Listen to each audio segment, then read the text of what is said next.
गाएंगे। मेरे मन में है, जीवन से भी उत्तम तेरी करुणा, जीवन से भी उत्तम तेरी करुणा, जीवन से भी उत्तम तेरी करुणा, होठों से स्तुति दूंगा सर्वदा, तेरे नाम से मैं हाथ उठाऊंगा, तेरे नाम से मैं हाथ उठाऊंगा प्रभु, तेरे नाम से मैं हाथ उठाऊंगा, होठों से स्तुति करूंगा सर्वदा, तेरे नाम से मैं हाथ उठाऊंगा।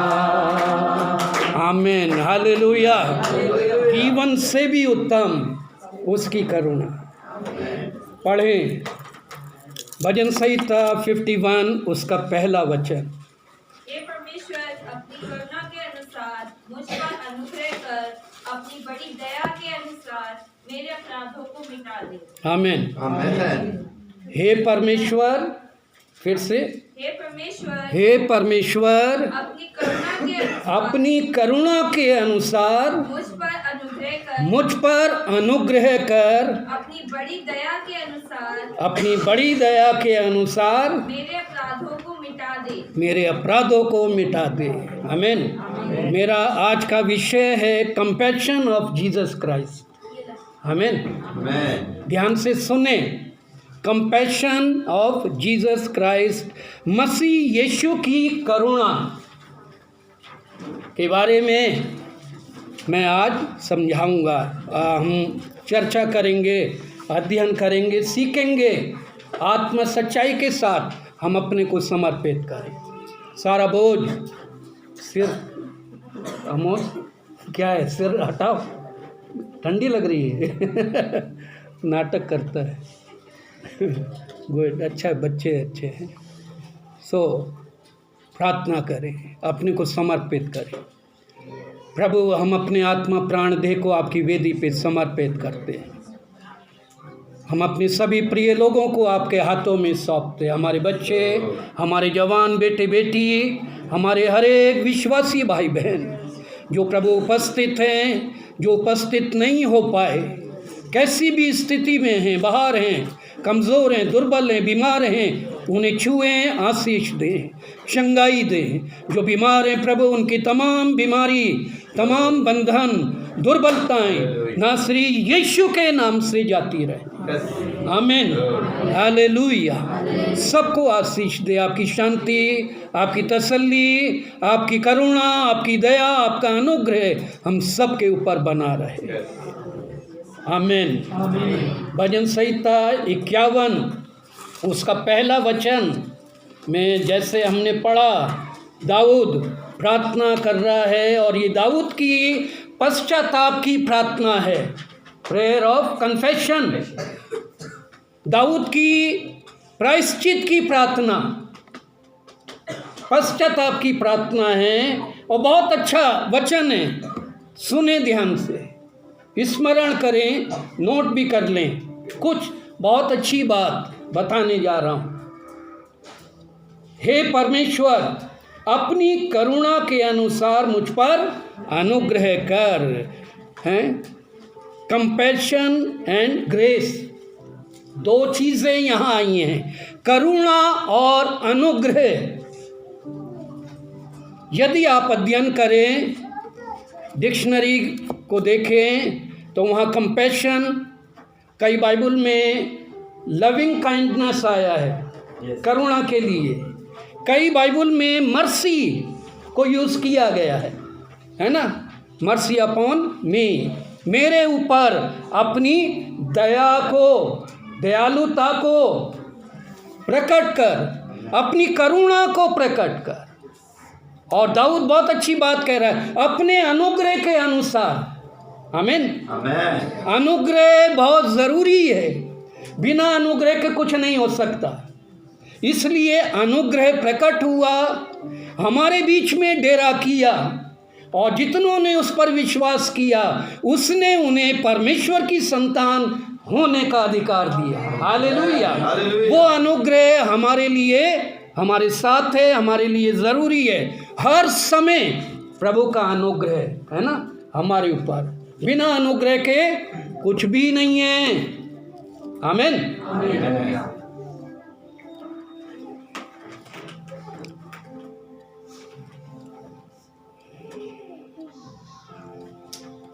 कंपैशन, लविंग काइंडनेस और मर्सी, ये तीनों एक ही मीनिंग है। शब्द अलग हैं लेकिन मीनिंग एक ही है।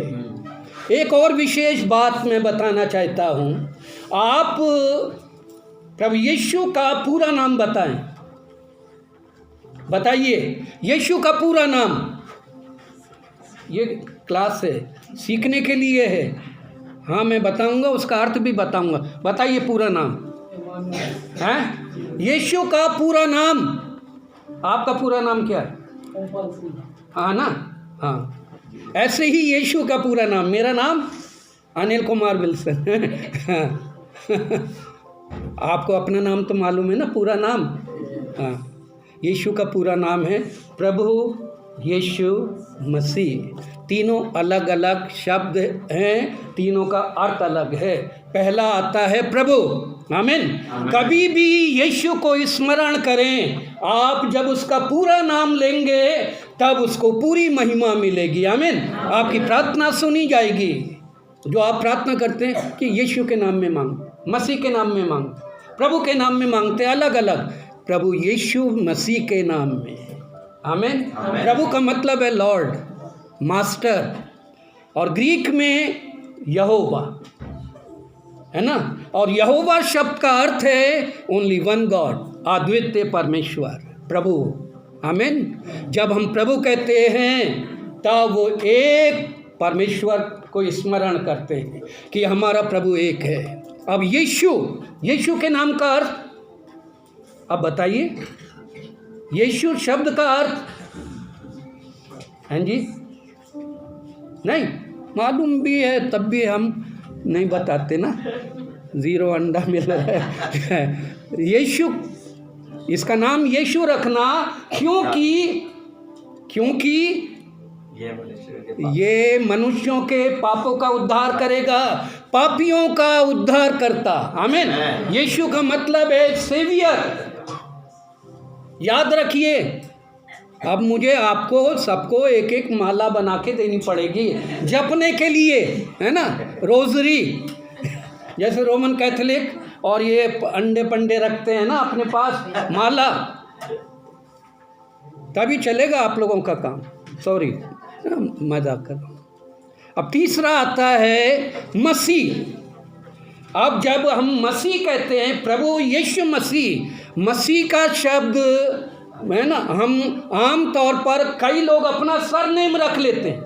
बहुत गलत है। किसने दिया मनुष्यों को अधिकार कि वो अपना सरनेम मसीह रखें? ये कॉपीराइट है परमेश्वर की। मसीह का मतलब है जो मखसूस है, ठहराया हुआ, अभिषेक, निर्धारित।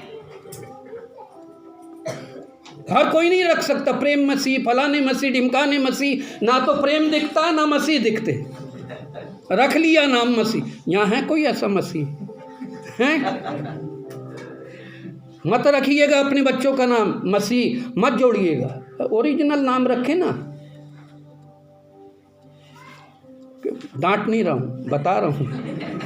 हाँ, मसीह का मतलब है वो मेमना जो फसह के लिए निर्धारित किया गया, जिसके लिए यूहन्ना बपतिस्मा देने वाले ने कहा, देखो ये परमेश्वर का मेमना है जो जगत के पापों को उठा लिए जाता है। आमीन। वो मेमना जो निर्धारित किया गया था बलिदान के लिए, निर्दोष, निष्कलंक, मखसूस, फसह का मेमना, ये है मसीह का अर्थ जब हम बोलते हैं। अब मेरा विषय जो है वो कंपैशन ऑफ जीसस क्राइस्ट, यीशु मसीह की करुणा, यीशु मसीह का करुणामय जीवन, दयावंत जीवन, किस प्रकार प्रभु यीशु दया करता है हमारे लिए। मत्ती रचित सुसमाचार 9 अध्याय उसका 35 से 36 वचन जल्दी से पढ़िए, काफ़ी हम लेट जा रहे हैं। यीशु सब नगरों और गांव में फिरता रहा। यीशु सब नगरों और गांव में फिरता रहा और उनके आराधनालयों में उपदेश करता। और उनके आराधनालयों में उपदेश करता। और राज्य का सुसमाचार प्रचार करता। और राज्य का सुसमाचार प्रचार करता। और हर प्रकार की बीमारी और हर प्रकार की बीमारी और दुर्बलता को दूर करता रहा। और जब उसने भीड़ को देखा तो उसको लोगों पर तरस आया। हाँ, जब उसने भीड़ को देखा तब उसे तरस आया, वो करुणा से भर गया, अपने दया से भर गया। हमारी स्थिति को देखकर प्रभु यीशु करुणा में हो जाता है, दया से भर जाता है। और फिर यदि ऐसी स्थिति में हम दाऊद के समान उससे प्रार्थना करते हैं, हे परमेश्वर अपनी करुणा के अनुसार अपने अनुग्रह कर, आमीन, अपनी करुणा के अनुसार मुझ पर अनुग्रह कर, करके देखिए, हालेलुया, वो दया से भर जाएगा।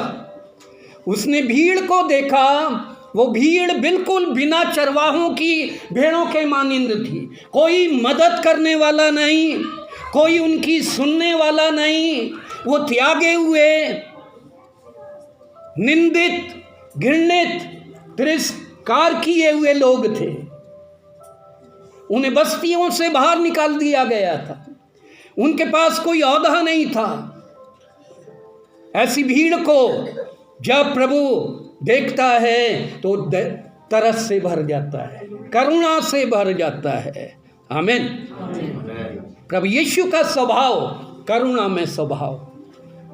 जब भी प्रभु यीशु ने देखा तो करुणा से भर गया। फिलिप्पी 2:6 उसमें क्या लिखा हुआ है, पढ़िए, कि तुम्हारा स्वभाव जिसने परमेश्वर के स्वरूप में होकर भी परमेश्वर के तुल्य होने को अपने वश में रखने की वस्तु ना समझा, यस, वरन अपने आप को ऐसा शून्य कर दिया और दास का स्वरूप धारण किया। और मनुष्य की समानता में हो गया। और मनुष्य के रूप में प्रकट होकर अपने आप को दीन किया और यहाँ तक आज्ञाकारी रहा कि मृत्यु, क्रूस की मृत्यु भी सह ली। ये प्रभु यीशु का स्वभाव है। कोई ऐसा वचन है कि तुम्हारा स्वभाव मसीह यीशु के समान है? उसी में आगे पीछे कहाँ, कौन सा? 2:5। पढ़िए। जैसा मसीह यीशु का स्वभाव था, जैसे मसीह यीशु का स्वभाव था वैसा ही तुम्हारा हो। और मसीह यीशु का स्वभाव वचन 6 में हमने पढ़ा है। वो पृथ्वी पर था, वो कामिल मनुष्य था, कामिल खुदा था, संपूर्ण मनुष्य, सिद्ध पुरुष, सिद्ध मनुष्य था और सिद्ध परमेश्वर था। और उसने अपने आप को वैसे ही दर्शाया और प्रकट किया, आमीन। हमारा यीशु जिस प्रकार हम कल्पना करते हैं, जैसे हम सोचते हैं, वैसा हमारा यीशु नहीं है। जैसे बाइबल बयान करती है यीशु के बारे में, यीशु वैसा है, आमीन। यीशु कैलेंडर वाला नहीं है। जो दिखाया गया है, जो तस्वीर एकदम से हमारे दिमाग में आ जाती है ना। अभी मैं कहूँ कि काली माँ, तो एकदम कैसे आएगी? काली माँ जीभ निकली हुई और हाथ है ना, हनुमान पूंछ और वो है ना, ये कल्पना दे दी गई है। वैसे ही मसीहत में यीशु की कल्पना दे दी गई है। तो यीशु कहाँ दिखता है? हमें तस्वीर में दिखता, कैलेंडर में दिखता है, लेकिन वास्तव में प्रभु यीशु बाइबल में है। बाइबल प्रकट करती है यीशु को, आमीन। हमारा चरित्र यीशु को प्रकट करता है। महात्मा गांधी ने एक बहुत अच्छा कथन कहा, अगर भारत के ईसाई मसीह यीशु को प्रकट करें, पूरा भारत मसीहत में बदल जाएगा। हालेलुया। हालेलुया। अगर हमारा जीवन बदल जाए और मसीह जैसा आचरण हो जाए, मसीह का स्वभाव हम में पाया जाए, तो निश्चय है हमारी परिस्थितियां बदल जाएंगी। आमीन। हालेलुया। हालेलुया। ये बहुत बड़ा एक सैद्धांतिक विषय है। मैं ये नहीं कह रहा कि आप लोग नकली हैं, लेकिन वास्तविक हमें होना चाहिए। आमीन। जो हमें होना चाहिए हम वैसे हैं क्या? ये एक सवाल है। मत्ती 11 उसके 29 वचन में क्या लिखा हुआ है? प्रभु यीशु अपने बारे में कह रहा है कि मेरा जुआ अपने ऊपर ले लो, अपने ऊपर उठा लो, हाँ, और मुझसे सीखो, क्योंकि मैं नम्र और मन में दीन हूँ, और मन में दीन हूँ, और तुम अपने मन में विश्राम पाओगे। हाँ, तुम अपने मन में विश्राम पाओगे। मैं नम्र हूँ और मैं दीन हूँ। ये मसीहत का एक गुण है। पवित्र आत्मा में अन्य भाषा बोलना, उछलना कूदना, ताली बजाना, उल्टे खड़े हो जाना, चिल्लाना, भागना, दौड़ना, ये चिन्ह नहीं है मसीहत का। ये दिखावा है, पागलपन है, ढोंग है, जो बहुत से लोग दिखाना चाहते हैं उनके लिए कह रहा हूँ। पवित्र आत्मा प्रभावशाली आत्मा, हालेलुया, वो हमें एक चरित्र देती है, वो हमें एक सोच देती है, वो हमें एक करैक्टर देती है शांत रहने के लिए और मसीह के स्वरूप और उसकी सुंदरता में ढलते जाने के लिए। आमीन। ना कि संसार के तौर तरीकों के अनुसार चलने के लिए। पवित्र आत्मा कभी वो काम नहीं करती जो काम प्रकट हो रहा है, किया जा रहा है पवित्र आत्मा के नाम पर, है ना, चाहे वो कुछ भी हो। मुझसे सीखो। आमीन। किससे सीखें? हम किससे सीख रहे हैं? किसकी नकल कर रहे हैं? भाई बिली ग्राहम हैं, वो तो मर गए। फिर वो बेनी हिन हैं, फिर दीनाकरण, और फिर बहुत से उठ गए आजकल तो, है ना, एक से एक उनकी नकल, उनसे सीख रहे हैं। मसीह से सीखें। हालेलुया। मुझसे नहीं सीखें, पास्टर राजन से नहीं सीखना है कुछ, हमारे पास कुछ है ही नहीं सिखाने के लिए। हम तो खुद सीखना मांग रहे हैं, हम तो खुद चेले हैं, अधूरे हैं, हमने अभी तक वहाँ पहुँचे ही नहीं। हम भी दौड़ में दौड़ रहे हैं, निशाने की ओर दौड़े चले जा रहे हैं। आमीन। हमसे कुछ नहीं सीख सकते, हम तो अनाड़ी अंगूठा छाप हैं। मसीह से सीखें, मुझसे सीखो, मुझे देखो। आमीन। यीशु का स्वभाव, करुणामय स्वभाव, दयावंत स्वभाव, दूसरों को अपनी दृष्टि से देखने वाला। कोढ़ियों को देखा तो घृणा नहीं की, जबकि एक यहूदी के लिए एक बहुत बड़ा चैलेंज था कि वो कोढ़ियों की बस्ती में चला जाए। यहूदी को बिल्कुल भी नहीं, और ऊपर से यीशु मसीह कौन है? नाज़ीर है, भविष्यद्वक्ता है। उसके लिए तो और भी ज़्यादा ये पाबंदी वाली बात थी कि वो ऐसे क्षेत्रों में जाए जहाँ बीमार को नहीं छू सकते, कोढ़ियों को देख नहीं सकते, वहाँ जा नहीं सकते, मुर्दे के पास नहीं जा सकता नाज़ीर। लेकिन यीशु सब जगह सब काम किया। आमीन। वो सारे काम जो मनुष्यों के द्वारा निर्धारित किए गए थे रोकने के लिए, उन तमाम बैरियर्स को, बंधनों को तोड़कर उसने अपनी करुणा को प्रकट किया, हम पर जाहिर किया। हालेलुया।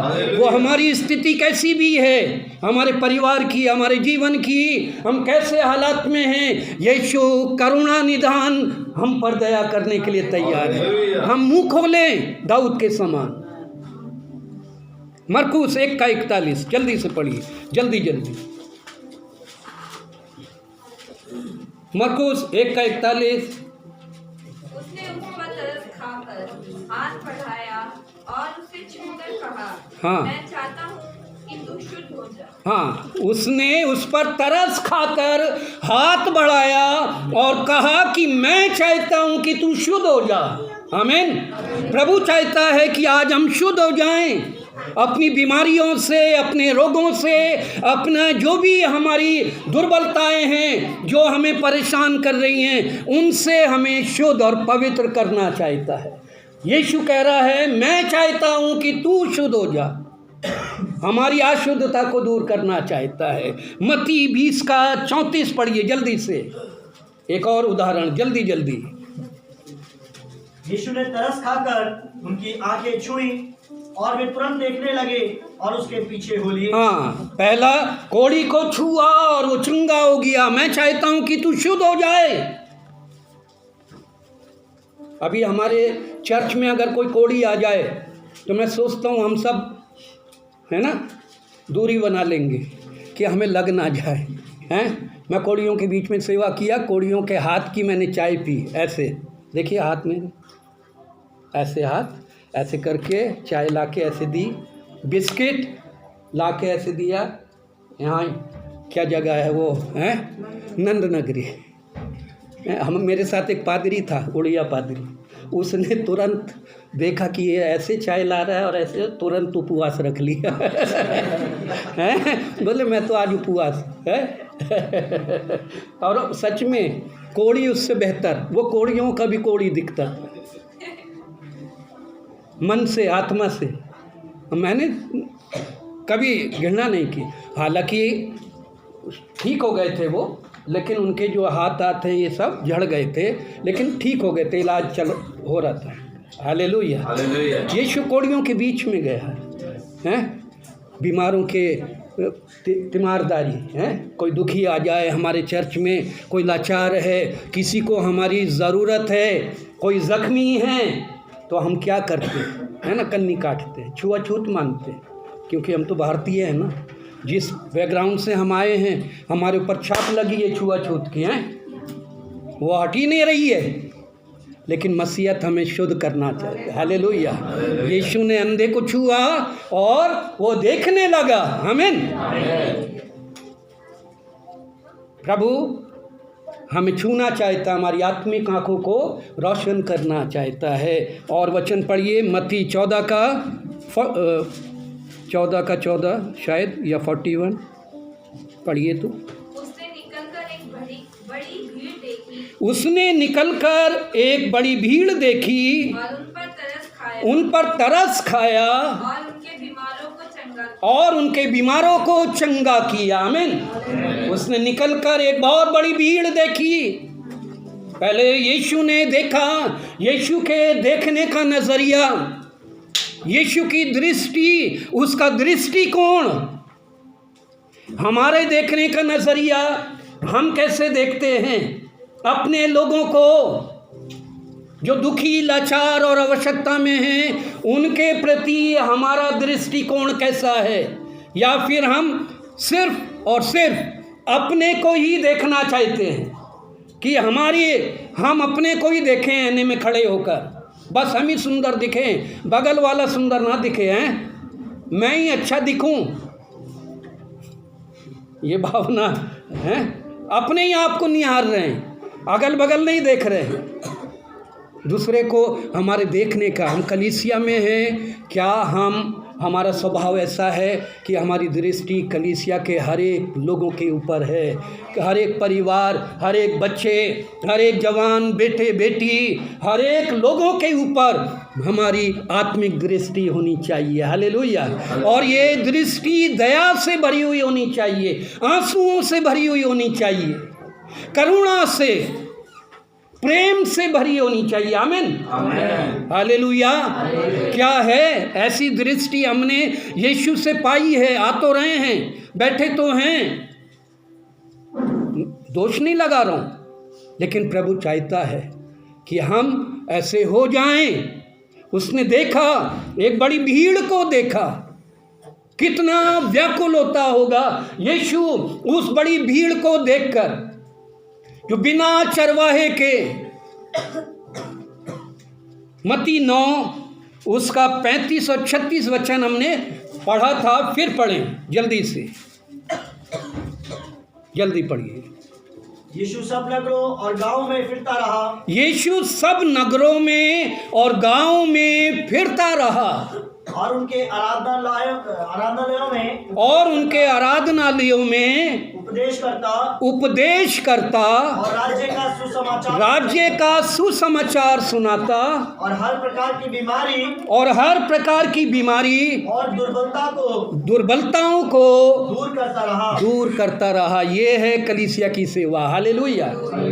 ये है संपूर्ण कलीसिया की सेवा, जिस सेवा में प्रभु यीशु ने मुझे और आप सबको बुलाया है। आमीन। ठीक है, हम गांव-गांव नहीं जा सकते, हम गली-गली नहीं जा सकते, हम यात्रा नहीं कर सकते, लेकिन हम जहाँ भी जाएं, जहाँ तक हमारी पहुँच है, वहाँ पहुँचकर हम क्या कर रहे हैं? तुम जाओ और सारी जाति के लोगों को चेला बनाने का मतलब, किसका चेला बनाओ? अपना चेला बना है ना, ये मेरा चेला है? अपना बनाएंगे ना, वो चेला जो है आपकी जेब काट के भागेगा। निश्चय वो आपको गड्ढे में गिराएगा। कई चेलों ने मेरे साथ ऐसा किया है ना।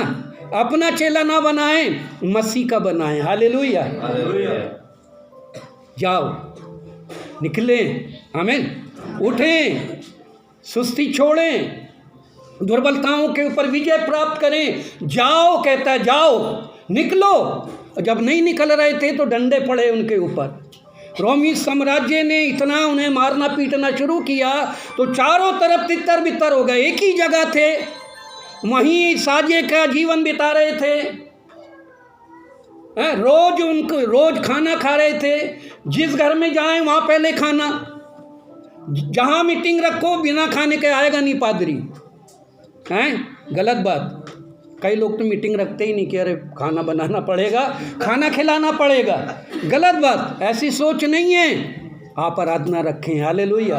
हम लोग खाना खाओ नहीं है, बल्कि हम आपके लिए बना के ले आएंगे। आप बोलिए तो आत्मिक भोजन, शारीरिक नहीं।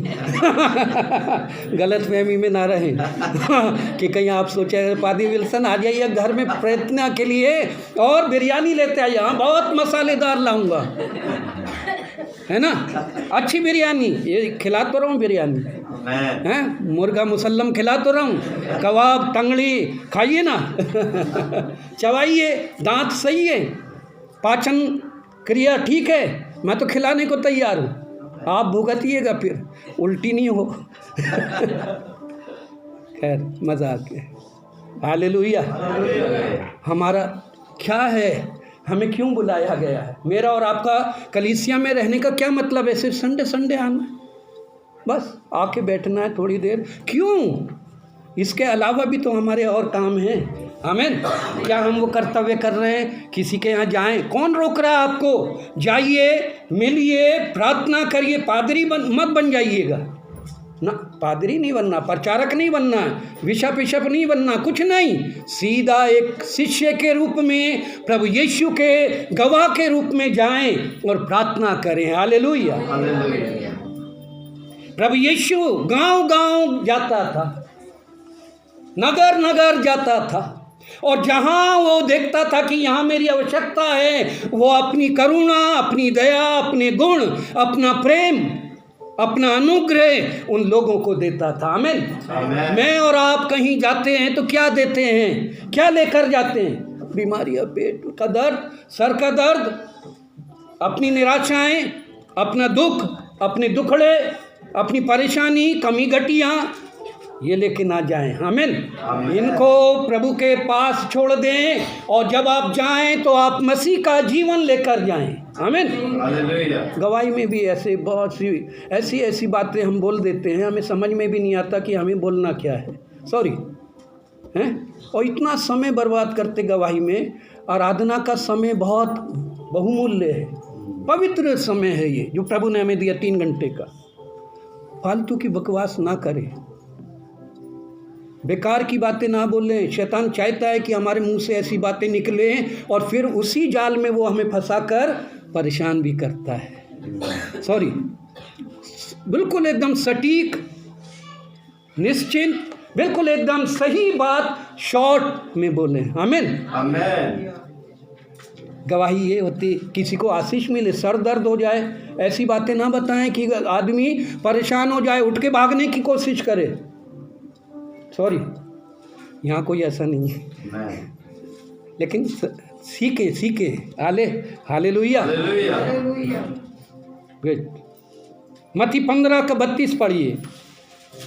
पहली भीड़ को देखा, उन पे तरस खाया यीशु ने। यहाँ दूसरी भीड़ है जो यीशु यहाँ बयान कर रहा है, जल्दी से। यीशु ने अपने चेलों को बुलाया और कहा, यीशु ने अपने चेलों को बुलाया और कहा, मुझे इस भीड़ पर तरस आता है, मुझे इस भीड़ पर तरस आता है, क्योंकि वे 3 दिन से मेरे साथ हैं, क्योंकि वो 3 दिन से मेरे साथ हैं और उनके पास कुछ खाने को नहीं। उनके पास कुछ खाने को नहीं है, इसलिए मुझे इन्हें देखकर तरस आता है। हम कितने दिन से यीशु के पास हैं, यीशु के साथ चल रहे हैं, यीशु हमें देख रहा है, यीशु की निगाह हमारे ऊपर है और वो हम पर तरस खा रहा है।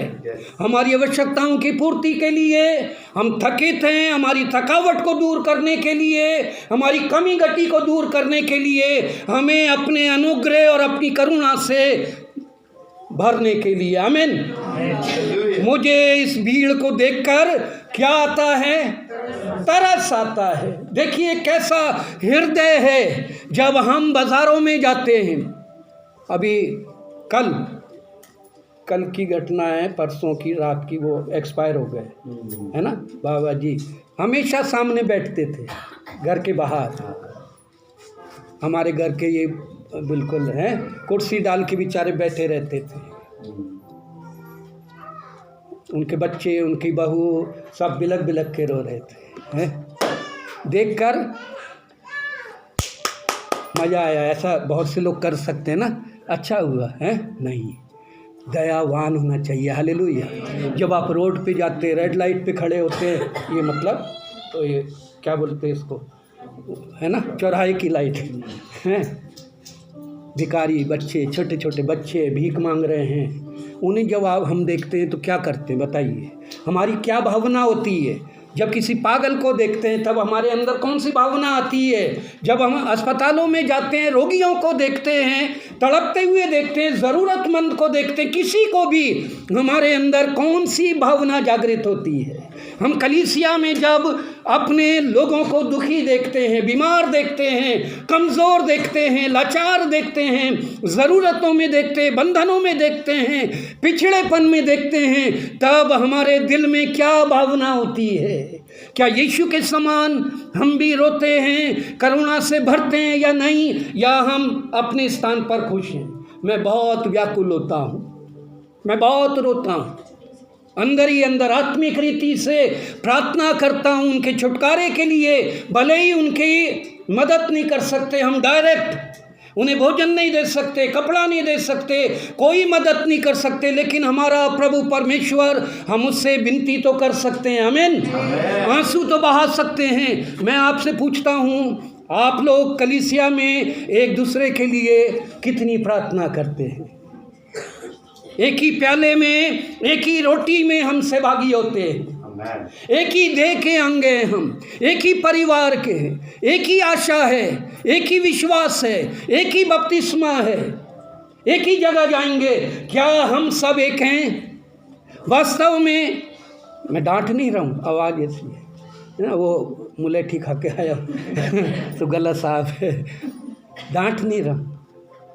दर्द पूरे सप्ताह मैंने इस को तैयार किया, प्रभु ने दिया मुझे कि मैं कलीसिया में प्रभु के स्वभाव के बारे में बताऊं, उसकी करुणा के बारे में। वो करुणा हमें मिल जाए। हालेलुया। हालेलुया। करुणा से भर जाएं, दयावंत हो जाएं, एक दूसरे की चिंता करें, एक दूसरे का सहारा बन जाएं। आमीन। आमीन। जो भी है, जैसे भी हैं, कम से कम हैं, मान का पान बड़ा है, बनिया गुड़ ना दे, गुड़ की सी बात तो कह दे। एक कहावत है जी, गुड़ ना दे, कम से कम प्यार से तो बोल दे, प्यार से तो बोलना सीखें, एक दूसरे के दुख में को समझे हम। आमीन। मत्ती प्रभु यीशु के स्वभाव को बहुत अच्छे से बयान करता है। यदि आप मत्ती 5 से 7 अध्याय तक पढ़ेंगे तो वहाँ पर वो क्या है, वो मत्ती 5 में पहाड़ी उपदेश, 7 में भी 7 तक 5, 6, 7 जब आप पढ़ेंगे तो उसमें यीशु के नैतिक और धार्मिक स्वभाव को प्रकट किया गया है।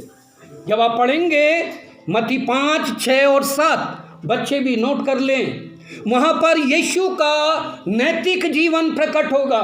नैतिकता मतलब सोशल, पब्लिक, हमारा नैतिक जीवन, हमारा पब्लिकली जीवन कैसा होना चाहिए। जब हम चर्च के बाहर हैं, जब बाइबल हमारे हाथ में नहीं है, जब हम प्रार्थना में नहीं हैं, हम सामान्य जीवन जी रहे हैं, उस समय चंडी तो नहीं चढ़ जाती।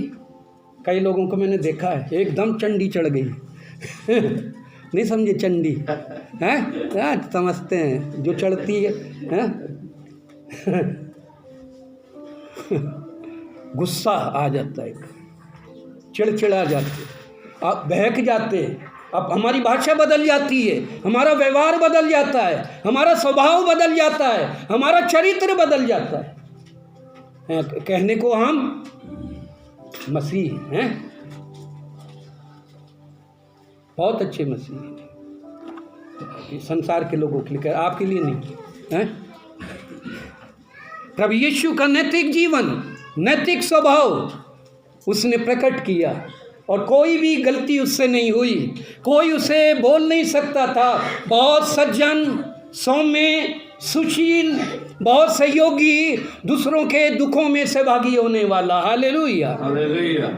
और मत्ती फिर कहता है उसके धार्मिकता के बारे में, मसीह की धार्मिकता के बारे में, मत्ती 5, 6 और 7 अध्याय को जब आप पढ़ेंगे, और फिर मत्ती 8 और 9 अध्याय जब आप पढ़ेंगे तो यीशु के ने लोगों के शारीरिक और आत्मिक आवश्यकताओं को कैसे पूरा किया, ये वहाँ लिखा हुआ है।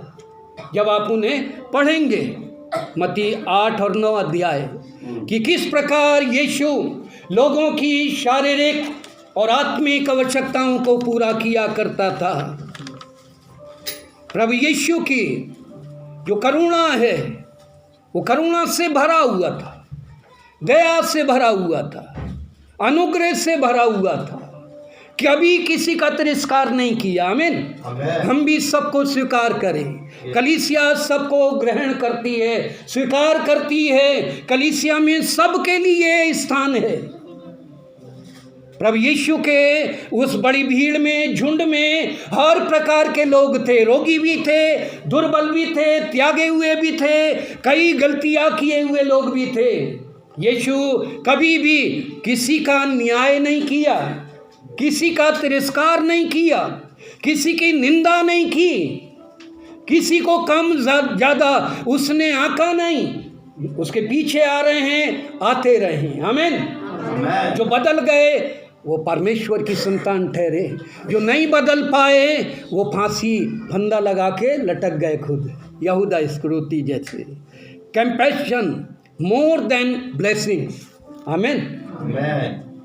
करुणा आशीषों से भी अधिक महत्वपूर्ण है हमारे लिए। आशीषों से ज़्यादा करुणा की ज़रूरत है हमारे जीवन में, हमारे मसीही जीवन में। आमीन। मरकुस पढ़िए लूका 10 उसका 25 वचन। और देखो एक व्यवस्थापक उठा। हैं जी। और देखो एक व्यवस्थापक उठा और यह कहकर, क्या था? हाँ, व्यवस्थापक उठा और यह कहकर उसकी परीक्षा करने लगा। यह कहकर उसकी परीक्षा करने लगा, हे गुरु, अनंत जीवन का वारिस होने के लिए मैं क्या अनंत जीवन का वारिस होने के लिए मैं क्या करूं? उसने उससे कहा, व्यवस्था में क्या लिखा है? हाँ, थैंक यू। हैं यीशु की परीक्षा आपको भी जांचा जाएगा, आपकी भी परीक्षा होगी। लोग आपके मसीहत को परखेंगे, लोग आपके विश्वास को परखेंगे, लोग आपके चर्च आने को परखेंगे। आपको मालूम होना चाहिए यहाँ केवल हम आपको देख रहे हैं ऐसा नहीं है, ये संसार हमें देख रहा है। जहाँ से हम सब्जी लेते, जहाँ से हम आते जाते हैं, जहाँ हमारा उठना बैठना है, वो हमारी गवाही देते हैं। आमीन। वो हमारे बारे में जानते हैं, हमारे परिवार के बारे में जानते हैं, हमारे जीवन के बारे में जानते हैं, क्या हम कर रहे हैं क्या नहीं कर रहे हैं। ये संसार के लोग, उनके सामने हमें अपनी मसीहत को प्रमाणित करने की ज़रूरत है। ये है गवाही। हालेलुया। गवाही का जीवन ये है कि यहाँ परिवार है, मसीह के लोग हैं। हालेलुया। यहाँ प्रार्थना की आवाज़ आती है, यहाँ लात जूतों की आवाज़ नहीं आती हैं, ढोल लंगाड़े नहीं बज रहे यहाँ हैं, गाली गुप्तार नहीं हो रही है। यहाँ शांति का संदेश आता है, मसीह के गीत सुनाई देते हैं। हालेलुया। क्या ऐसा परिवार प्रभु चाहता है? हमारा ऐसा परिवार हो, सुंदर परिवार हो। हालेलुया। ज़रूरी नहीं है कि बहुत लाउड स्पीकर लगाएं आप, है ना, सुनाने के लिए, लेकिन हमारा जीवन दूसरों के लिए आदर्श में जीवन हो। लूका 15:20 पढ़िए जल्दी से, फटाफट। तब वह उठकर अपने पिता के पास चला। हाँ, तब वह जी तब वह उठकर अपने पिता के पास चला। हाँ, वह अभी दूर ही था। हाँ, वो अभी दूरी था कि उसके पिता ने उसे देखकर तरस खाया। ओ, ये उड़ाऊ पुत्र की कहानी है। तब वो उठकर अपने पिता के घर की ओर चला। उड़ाऊ पुत्र जो बैकस्लाइड हो गया था, अपने पिता को छोड़कर, अपने पिता के घर को छोड़कर, अपने भाई को छोड़कर, अपना हिस्सा लेकर अलग हो गया था, अपने दोस्तों के साथ संसारिक जीवन बिताने के लिए निकल गया था, मौज मस्ती करने के लिए निकल गया था। और जिसने पिता की बात को नहीं सुना, भाई की बात को भी नहीं सुना, अपनी बात को महत्व दिया, कुछ दिनों के बाद वो कंगाल हो गया, घूरे पर, कूड़े के ढेर पर बैठा हुआ, सुअरों के बीच में, इतनी बुरी हालत में, खाने को भी नहीं है, कपड़े भी नहीं हैं, नहाने धोने का कोई साधन नहीं है। कहाँ एक राजकुमार था। हालेलुया। अभी भिखारी से भी बदतर जीवन हो गया, दलित से दलित हो गया। तब उसका मन जागा, उसका मन फिरा, उसको अपने पिता की याद आई, पिता के घर की याद आई, उठा और पिता के घर की ओर चला। हालेलुया। परमेश्वर, तब पिता ने के बारे में क्या लिखा है? पिता बाहर खड़ा हुआ, दूर से उसको देखा। पढ़िए फिर से। वह अभी दूर ही था कि उसके पिता ने उसे देखकर, हाँ, वो अभी दूर ही था, उसके पिता ने उसे दूर से देखा, और पिता ने दूर से देखा और देखकर तरस खाया है। हमारा परमेश्वर हमारे बिछड़े हुए जीवन को, भटके हुए जीवन के ऊपर इंतज़ार करता है। भले कितना नुकसान कर दिया उसने अपने पिता का, अपने हिस्से का सब कुछ ले गया, लेकिन पिता का दिल देखिए, आज भी पिता द्वार पर खड़े होकर इंतज़ार कर रहा है कि मेरा बेटा जो छोड़कर चला गया है, भले ही वो सब कुछ ले गया, लेकिन वो प्रतिदिन रास्ते की ओर दृष्टि करके इंतज़ार करता है। आमीन। आज भी परमेश्वर पिता और यीशु मेरा और आपका इंतज़ार करता है, हमारे लौटने का। वो हमारी वो जो हालत है, दरिद्रता, उस पे दृष्टि नहीं की। आगे जब पढ़ेंगे तो पिता ने उसको अपने गले से लगा लिया। हालेलुया। गंदा, कचरे के ढेर से उठा हुआ, सुअरों के बीच में रहने वाला ऐसे व्यक्ति को कौन गले से लगाएगा? हम तो नहीं लगाएंगे, मैं तो नहीं लगाऊंगा भैया, मैं तो थोड़ा साफ सफाई वाला हैं। छी छी छी। लेकिन मेरे जीवन में हुआ ऐसा, कौड़ियों के बीच में गया, झारखंड हैं, रांची में एक पास्टर, क्या नाम था उनका, कुछ भूल गया नाम, तो ले गए मुझे, और वो उस समय हालात ऐसे थे, ऐसे ही मौसम था, लगभग गर्मी सर्दी है कि कभी हम गर्म कपड़ा पहनते, कभी उतार देते हैं, तो ऐसे ही हालात थी। बहुत दूर गांव में, जंगल में, भीड़ के बीच में वो लेकर गए, कैसे तैसे गए, और गलती से मैंने गर्म पैंट पहन ली थी, और वो गर्म पैंट भी ऐसी थी बिल्कुल जैसे वो काला कंबल नहीं होता ऊँट के बाल वाला, ऐसी किसी ने गिफ्ट दी थी, और पैंट थी भी नहीं, वही पहन के चल दिया, और जो खुजली मची है रास्ते भर हैं, बुरी हालत, बहुत बुरी हालत, कैसे तैसे चले गए। गांव में जब गए तब पहले ही पड़ाव में एक बहन अपनी झोपड़ी के बाहर गोबर लीप रही थी, उसके ये पूरा गोबर लगा हुआ था। जैसे ही उसने हमें देखा कि पादी साहब आए, गोबर की बाल्टी में ही ऐसे ऐसे हाथ धोए ऐसे, और जय यीशु की। अब मैं गोबर को देख रहा हूँ, जय यीशु को नहीं देख रहा हूँ, मुझे गोबर दिख रहा है, लेकिन उसके चेहरे से मसीह का प्यार दिख रहा है। हालेलुया। वो पादी साहब जो मेरे साथ थे, उन्होंने हाथ बढ़ाया, जय यीशु की किया। मैंने कहा जब ये कर सकते तो मैं भी कर देता हूँ, जय यीशु की। Hallelujah, hallelujah. हम साफ सफाई रखें, ऐसी ज़रूरी नहीं है कि कोई ऐसे गोबर में लिपटा हो और आप जाके लिपट जाएं उससे, ये नहीं कह रहा मैं। दूरी रखें, साफ सफाई रखें, लेकिन स्थिति परिस्थिति कई बार। और फिर वो जल्दी से गई, चूल्हा जलाया, चाय बनाई, तेज पत्ता और काली चाय वहाँ ज़्यादा चलती है, हाँ ठीक है, प्याले में लाकर, कटोरे में लाकर दे दी, है गोबर लगा हुआ ही है हाथ में। तो मैं देखा, और प्याले में इतना लंबा बाल है, अब क्या करूं? मैंने बाल निकाला, यीशु मसीह के नाम में, यीशु प्रभु इसे शुद्ध कर, और गटक गया है। चलिए वो हो गया, ये भी हो गया। अब जहाँ जाना था दुष्ट आत्मा के लिए प्रार्थना करने, वहाँ गए।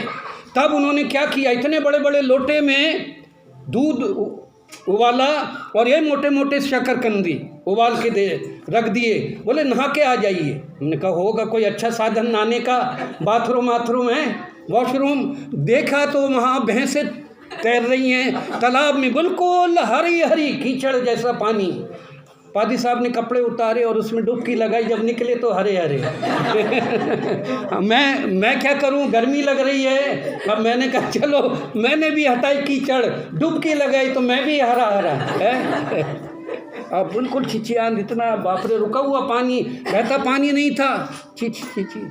अब कैसे तैसे, ना शैम्पू, ना डीओ, ना कुछ, ना पाउडर, ना क्रीम। अब वैसे ऐसे पूछ पाछ के हम बैठ गए। इतने मोटे मोटे शकरकंद और ये बड़ा बड़ा लोटे में दूध, और दूध में अदरक और नमक।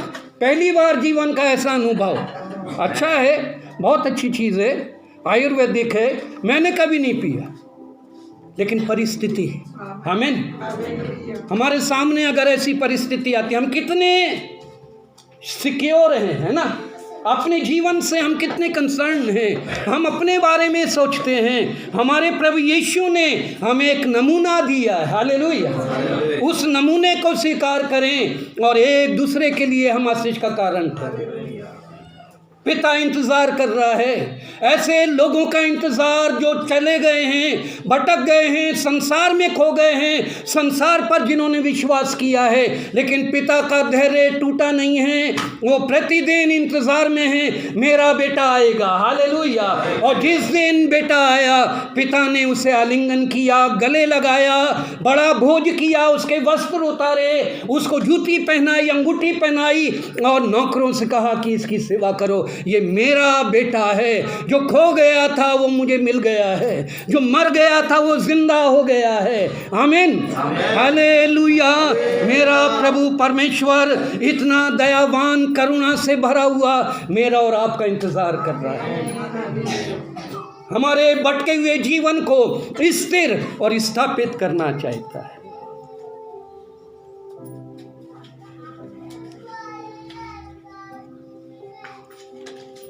प्रेरित 10 का 38 पढ़िए, जल्दी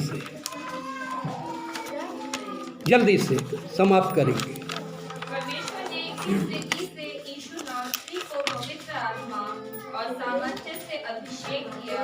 हाँ, वो भलाई करता और सबको जो शैतान के सताए हुए जो शैतान के सताए हुए थे, सबों को जो शैतान के सताए हुए थे अच्छा करता फिरा, उन्हें अच्छा करता फिरा। हालेलुया, हालेलुया, बोले हालेलुया। प्रभु ने हमें अभिषेक दिया है, पवित्र आत्मा हमारे पास है, यीशु का स्वभाव हमारे पास है, उसका अनुग्रह हमारे पास है, उसने हमें अपना नाम दिया है, उसने हमें अपनी बुलाहट दी है।